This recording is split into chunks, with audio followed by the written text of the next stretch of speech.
আমরা ঢাকা মোহাম্মদপুর থেকে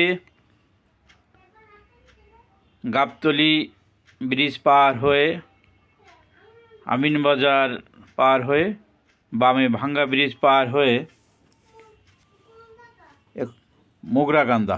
মোগরাকান্দা থেকে ভাকুরতা বাজার, ভাকুরতার পরেই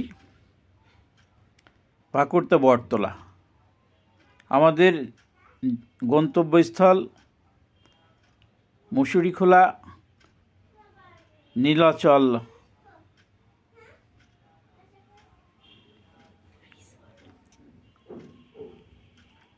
আমরা এখন চায়রা ব্রিজের উপর উঠলাম। নীলাচল রিসোর্টটা ঠিক এই ব্রিজের ডান পাশে, এখান থেকে দেখা যায়, কিন্তু আমরা হাফ কিলোমিটার ঘুরে আমাদের নীলাচল রিসোর্টে ঢুকতে হবে। আমরা এখানে আমাদের যাওয়ার উদ্দেশ্য, আমরা একটা জমি দেখতে যাচ্ছি। আমরা অবশ্য আগেও এখানে কিছু জমি রেখেছি, নতুন করে আরেকটা জায়গা দেখার জন্য আমরা যাচ্ছি। গিবসন ইঞ্জিনিয়ারিংয়ের এমডি রকনুজ্জামান, বাংলা পাওয়ারের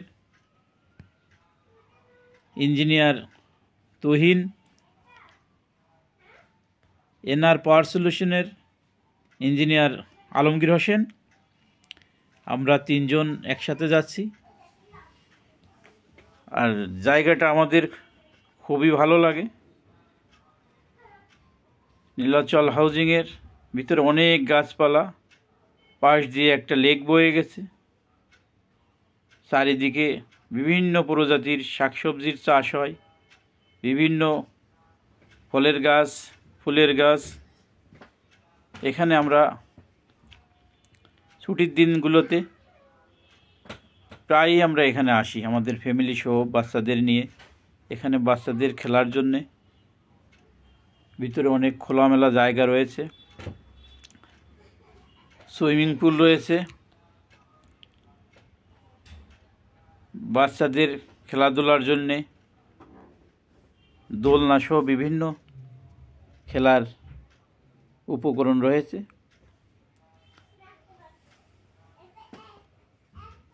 আমরা আজকে আমাদের নতুন যে জায়গাটা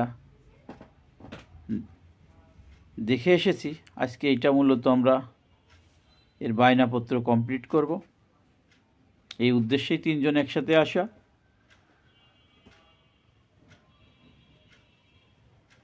এইখানে কিছুদিনের ভিতরেই আমরা একটা ডুপ্লেক্স করব ইনশাল্লাহ।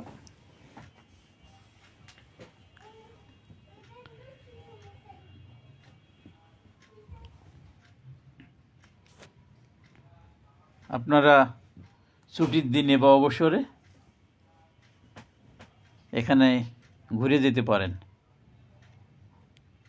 এটা একেবারেই ঢাকার সন্নিকটে, ঢাকা মোহাম্মদপুর থেকে এখানে 25 থেকে 30 মিনিটের পথ। এখানে আসলে ঢাকার ভিতর, ঢাকার অতি সন্নিকটে গ্রামীণ পরিবেশে ঘোরাফেরা করা যায়, বিশুদ্ধ অক্সিজেন নেওয়া যায়, খুবই ভালো লাগে।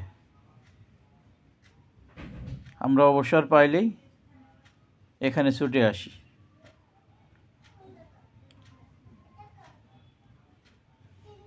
আমরা নীলাচল রিসোর্টের মেন গেটের কাছাকাছি চলে এসেছি। ডানে মোড় নিলেই নীলাচলের মেন গেট। আমরা অলরেডি চলে এসেছি। আমরা এখন হাউজিংয়ের ভিতরে ঢুকবো। ভিতরে অনেক গাছপালা, অনেক ফলমূলের গাছ,